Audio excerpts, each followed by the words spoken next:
Olá, seja bem-vindo, meu amado irmão. Muito bem-vinda, minha amada irmã. É com muita alegria que estamos reunidos hoje, dia 9 de março, para juntos meditar o evangelho que a nossa amada igreja nos propõe. Para isso, iniciemos. Em nome de Deus que é Pai, Filho e Espírito Santo. Amém. Vinde, Espírito Santo, enchei os corações dos vossos fiéis e acendei neles o fogo do vosso amor. Enviai, Senhor, o vosso Espírito, e tudo será criado, e renovareis a face da terra. Oremos. Ó Deus, que instruíste os corações dos vossos fiéis com a luz do Espírito Santo, fazei que apreciemos retamente todas as coisas, segundo o mesmo Espírito, e gozemos sempre de sua consolação. Por Cristo, Senhor nosso. Amém. O evangelho de hoje está em São Lucas, capítulo 11, versículos do 29 ao 32. Então pegue a sua Bíblia e venha comigo. Naquele tempo, quando as multidões se reuniram em grande quantidade, Jesus começou a dizer: Esta geração é uma geração má. Ela busca um sinal, mas nenhum sinal lhe será dado, a não ser o sinal de Jonas. Com efeito, assim como Jonas foi um grande sinal para os ninivitas, assim também será o Filho do Homem para esta geração. No dia do julgamento, a rainha do sul se levantará juntamente com os homens desta geração e os condenará, porque ela veio de uma terra distante para ouvir a sabedoria de Salomão. E aqui está quem é maior do que Salomão. No dia do julgamento, os ninivitas se levantarão juntamente com esta geração e a condenarão, porque eles se converteram quando ouviram a pregação de Jonas.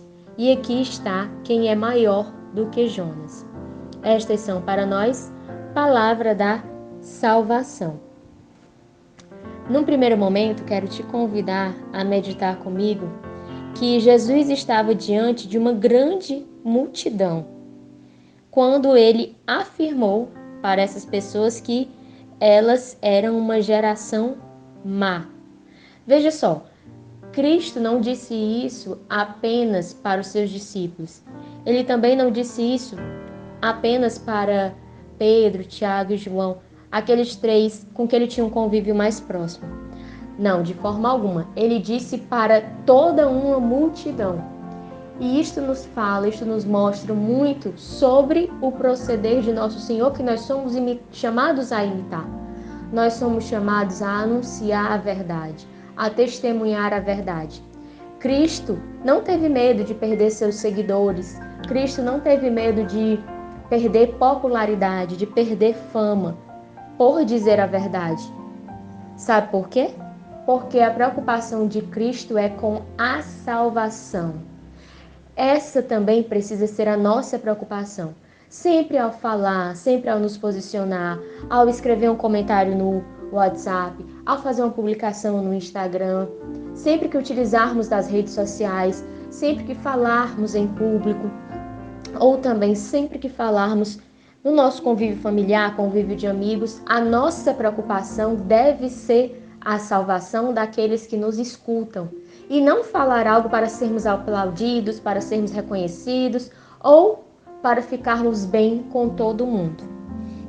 Cristo falou de uma forma clara e direta: esta é uma geração má. E se hoje ele estivesse aqui diante de nós, o que será que ele diria da nossa geração? Será se ele repetiria também essas palavras? Nós somos uma geração má? Talvez você tenha respondido que sim. E talvez o seu pensamento tenha ido longe. Você tenha pensado que Cristo diria que somos uma geração má por conta da guerra que está acontecendo nesse momento lá do outro lado do mundo. Não, meu irmão. Não vamos fugir. Nós não precisamos olhar para o outro lado do mundo. Olhemos para cá, para a nossa realidade próxima. Este Palavra Encarnada é gravado a partir de Fortaleza, Ceará. E aqui, na capital cearense, neste ano, foi divulgado um estudo onde se constatou que a população em situação de rua cresceu 54%. Hoje, em Fortaleza, segundo esse estudo, nós temos 2.653 pessoas em situação de rua. Claro que a guerra do outro lado do mundo é um terror. Claro que as nossas orações, os nossos jejuns devem ser oferecidos pelo seu fim. No entanto, é muito cômodo para mim olhar para uma situação lá distante, olhar para um país que talvez eu nunca irei conhecer, nunca irei colocar os meus pés lá e fechar os meus olhos para a minha realidade próxima e ser indiferente ao local onde eu moro. Convido você que ouve esta meditação em outra cidade, em outro estado, em outro país, a pesquisar, a refletir, a olhar para a sua realidade próxima. Qual é o número da população em situação de rua?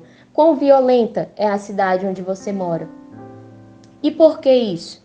Porque esses dados, claro, que são apenas números, mas estes números revelam o quão mal essa geração, o quão má nossa geração é.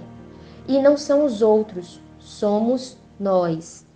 Lembrem que no início dessa meditação, nós refletimos que Cristo fala a verdade pela salvação, para a salvação. Então, refletir, me colocar como parte dessa geração má, dessa geração indiferente, tem que soar em mim e tem que fazer com que eu me mexa para a minha salvação. Não é apontando para o outro, não é dizendo que o outro, não, o outro é que é mal, não, o outro é que precisa mudar, o outro, não, de forma alguma. Tem que começar, deve começar por mim. No evangelho de hoje, Cristo encerra falando que os ninivitas se converteram ao ouvir a pregação de Jonas. Este é o chamado por excelência desse tempo da quaresma. Nós precisamos nos converter. Eu preciso me converter. Sou eu quem preciso de conversão, não é o outro. Eu não devo olhar para o outro como um juiz, apontar o dedo na sua cara e dizer: você precisa de conversão. O presidente do país que está em guerra lá do outro lado do mundo precisa de conversão. Não, meus irmãos, sou eu. Sou eu quem precisa de conversão hoje, agora. Por isso, te convido a partir deste evangelho, pensar, examinar a sua consciência. Onde hoje o evangelho grita pela sua conversão? Onde hoje você não pode mais ser indiferente? Onde hoje você precisa ser a luz e o sal em meio a essa geração que é má? Roguemos a intercessão da Virgem Maria para que, por meio das graças derramadas por suas mãos amorosas, nós possamos permanecer firmes e fiéis ao Senhor que nos chama à conversão. Com Maria sempre, Ave Maria, cheia de graça, o Senhor é convosco. Bendita sois vós entre as mulheres, e bendito é o fruto do vosso ventre, Jesus. Santa Maria, Mãe de Deus, rogai por nós, pecadores, agora e na hora de nossa morte. Amém.